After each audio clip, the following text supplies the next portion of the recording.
In this Lex Fridman podcast featuring Harvey Silverglate, a legendary free speech advocate and co-founder of FIRE, Foundation for Individual Rights and Expression, the discussion centers on the fundamental importance of free speech, particularly in democratic societies.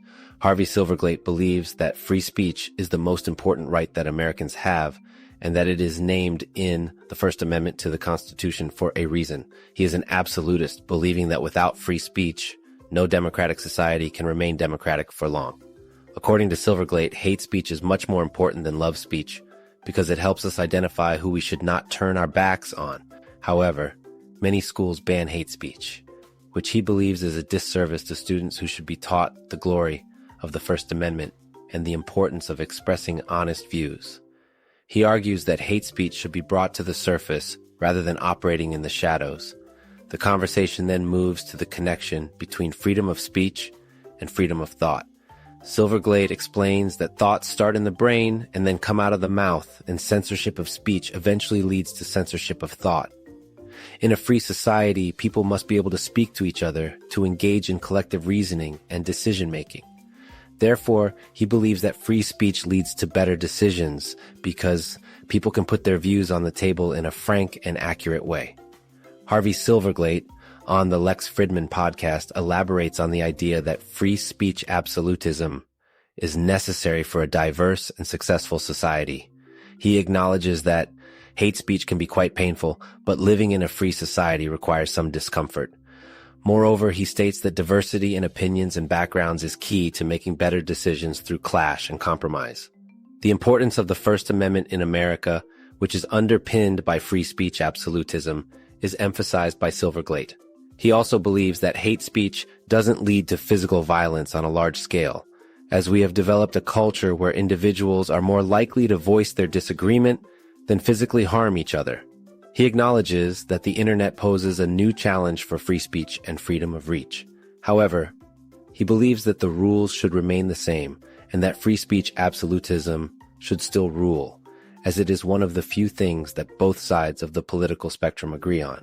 Also, he notes that death threats are not protected under free speech absolutism. However, he mentions that people who are cyberbullied need to develop a tough hide, as it's the cost of living in a free society. Silverglate explained that there are limits to free speech, including direct threats and defamation, but that these limits are narrow, specific categories. While not absolute, the First Amendment is more absolute than in any other society. However, in the court of public opinion, people can defame others with the aid of anonymity on the internet, leading to rumors spreading at scale. Silverglate notes that in such cases, the victim must defend themselves using more speech. Silverglate further spoke about the importance of freedom of speech on college campuses. He believed that it is most important on college campuses because this is where we educate our young citizens. If students are taught under a notion that their freedom of speech is limited, then it's not a liberal arts college. Silverglate co-authored the book, The Shadow University, in which he detailed the censorship occurring in American college campuses. Silverglate believed that censorship on college campuses is highly destructive of the educational enterprise and ultimately to the entire society. Education comes from the clash of ideas, and students must decide which ideas make sense to them. Hate speech is also included in the scientific method of hearing all views and making decisions based on accurate information. However, the First Amendment prohibits speech that is liable to produce imminent violence. Harvey Silverglate is not a fan of the exception where someone can sue another for defamation. However, he agrees with free speech absolutist Matt Hentoff, who believes that the best way to defend against defamation is with more speech and authenticity in communication. In terms of freedom of speech versus freedom of reach, Silverglate believes that individuals have the autonomy to select what they read or listen to, and nobody can force them to consume any kind of speech. However, there is a tension between autonomy and consuming as many varied perspectives as possible, which is essential for developing the mind and being a complete human being. Even though universities promote academic freedom and diverse perspectives, many have been taken over by administrators who lack knowledge of the Constitution and free speech. These administrators develop speech codes and kangaroo courts to enforce them, which are very dire developments. Silverglate suggests an idea based on his belief of firing 95% of administrators will have a salutary effect on the academics of the university, cut tuition by about 40%, and create a whole different atmosphere on the campus. This idea is because administrators have become more inimical to the teaching enterprise by controlling things to make sure there are no problems or hurt feelings, which is not good for American higher education. Administrators' perception is to protect people from being insulted if they insult a particular group, which Silverglate believes should not happen because being insulted is essential information to know who doesn't like you. Silverglate argues that universities should not protect students from insult and hate speech because it violates academic freedom. He believes that it is useful for the so-called victim to know who doesn't like them, and that ultimately the insulter will lose in an open space of discourse. Furthermore, Silverglate suggests that university administrations have a large bureaucracy that hinders the exploration and variety that make universities great. He claims that the focus should be on students, faculty, and research. Silverglate is running for the Harvard Board of Overseers, a position that wields significant power in the university. He hopes to bring attention to the importance of academic freedom and free speech. However, he expresses concern about the new president of Harvard, Claudine Gay, who he believes doesn't respect academic freedom and free speech. His goal is to get on the Board of Overseers and influence the university's policies on these matters. Harvey Silverglate then discusses the Harvard Board of Overseers election and the process for alumni to vote. To vote in the election, an individual needs to be a Harvard alumni, which requires graduating from Harvard. The voting process is done online, and individuals must have received an email from harvard.mg.electionservicescorp.com to enter a validation number and vote. To vote for Silverglate, voters must enter his name correctly as Harvey Silverglate. Silverglate notes that this is his second run and highlights the issue of candidate suppression by the Harvard Alumni Association. He explains that they excluded 2 petition candidates, including himself, from being able to send out their positions to the voters. Silverglate sees this as Harvard's not-so-subtle means of candidate suppression and argues that everyone can vote, but not everyone can run. Silverglate's platform includes reducing tuition by 40%, getting rid of 95% of administrators, and eliminating speech codes. He emphasizes the importance of freedom of speech and expression, which are ideals that Harvard alumni are educated in. Silverglate acknowledges that the voting process is not difficult, but getting the message out is the challenge. He notes that his name is not on the ballot because he couldn't get enough signatures. The conversation shifts to discuss diversity, inclusion, and equity programs, which Silverglate is critical of. He sees Harvard's idea of diversity as everyone looking different but thinking the same. He argues that diversity of ideas is what matters, and notes that Harvard's speech codes limit the diversity of ideas on campus. Harvey Silverglate argues that restrictions on free speech and academic freedom violate the fundamental role of higher educational institutions. One of the roles of college is to challenge all the beliefs that students have grown up with and allow them to challenge each other's beliefs in a high-effort way. The clash of ideas is the theory behind the First Amendment. It allows for truth or a more useful truth to emerge. Silverglate believes that we should strive for quality in disagreement, and that universities are a place where disagreement and even hate should be allowed, but done in a civil manner. In terms of diversity and inclusion efforts in universities, Silverglate is opposed to affirmative action, which labels people by race, religion, and national origin. He suggests that, instead of affirmative action, we should focus on improving the quality of elementary and secondary education nationwide, which he believes is a national emergency. Silverglate discusses his beliefs about the flaws within public employee unions, particularly in the context of education. He believes that public unions hinder the improvement of public education by preventing necessary reforms. Silverglate argues that if public employee unions were abolished, the public school system could be improved and affirmative action would no longer be necessary. In regards to Harvard and affirmative action, Silverglate believes that diversity, inclusion, and equity programs attempt to cover up inequality in the public education system rather than address it directly. He believes that Supreme Court will abolish affirmative action, which will cause the public education system to become even more serious about improvement. The guest suggests that universities like MIT and Harvard have decided that the clash of ideas is not good, as it might hurt people's feelings.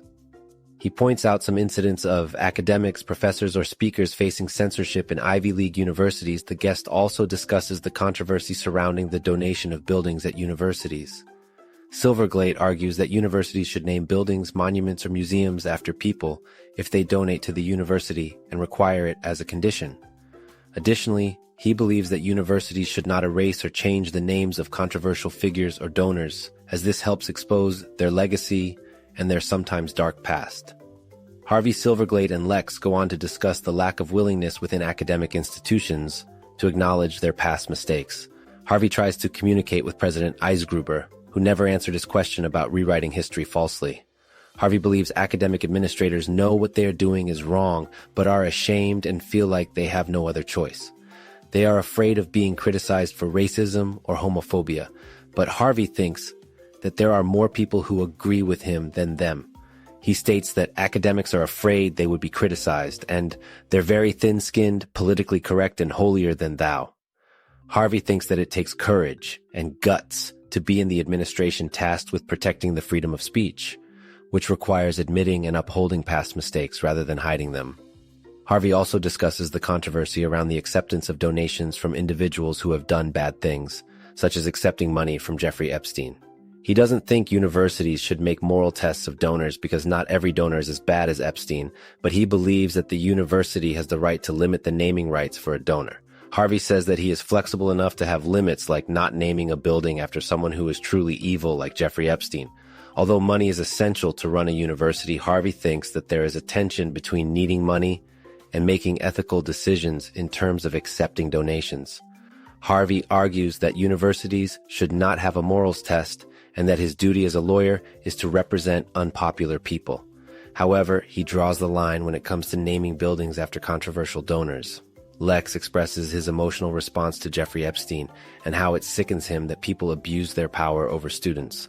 Harvey agrees that people abusing power is not a closed question, and this is a complicated situation. Lex moves on to discuss Harvey's 2014 article on how liberals are killing the liberal arts. Harvey explains that progressives are willing to bend the First Amendment and due process of law in the pursuit of equality, which started with the critical race theory.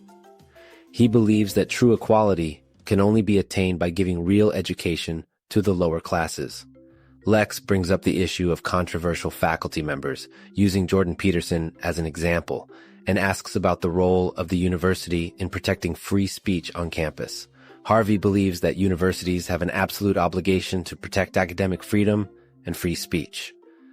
They also discuss the importance of protecting the freedom of controversial and outlier ideas, even in science. Silverglate emphasizes that if we can't have freedom of thought on college campuses, where can we? He explains that outliers who might be considered obnoxious or hold views that are not widely accepted have to be protected from pressure, firing, or being disabled from expressing their views. They discuss how some of the most important discoveries in science were mocked at the beginning, and how young faculty who are pre-tenured can be pressured to fit in and not speak out, stifling innovation in the realm of science.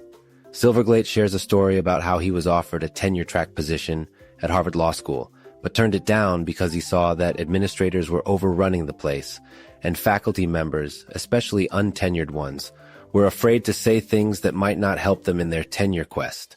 He explains that he started to see this phenomenon before the turn of the century, co-authored The Shadow University in '98, and co-founded FIRE in '99. Silverglate also tells a story about attending a freshman orientation at a college called Hamline University, where the administrators lined up the students according to their skin hues and had them tell how their race affected their success in life, which he found demeaning. Harvey Silverglate shares his thoughts on the use of race-based admissions in universities and the role of controversial figures in media. Harvey expresses his distaste for the approach of race-based admissions, stating that it confirms the demeaning nature of the practice. He then moves on to address the topic of controversial interviews, particularly in the case of national leaders like Hitler, whom he sees more as exposing rather than normalizing. He believes that these interviews allow for better communication of unpleasant truths that could otherwise be ignored.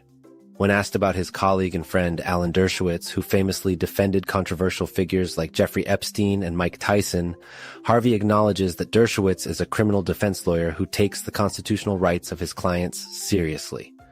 He adds that he also takes the same stance as a lawyer, and that the job of a criminal defense lawyer is to represent accused criminals, regardless of their background.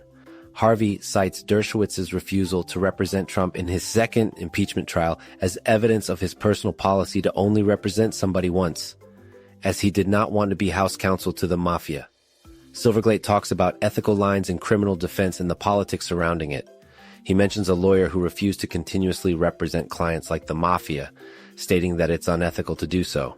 The co-author of a book about Donald Trump and Alan Dershowitz, Silverglate defended Dershowitz's involvement with Trump as purely professional and was critical of the political preening and hypocrisy of those who shunned him for it.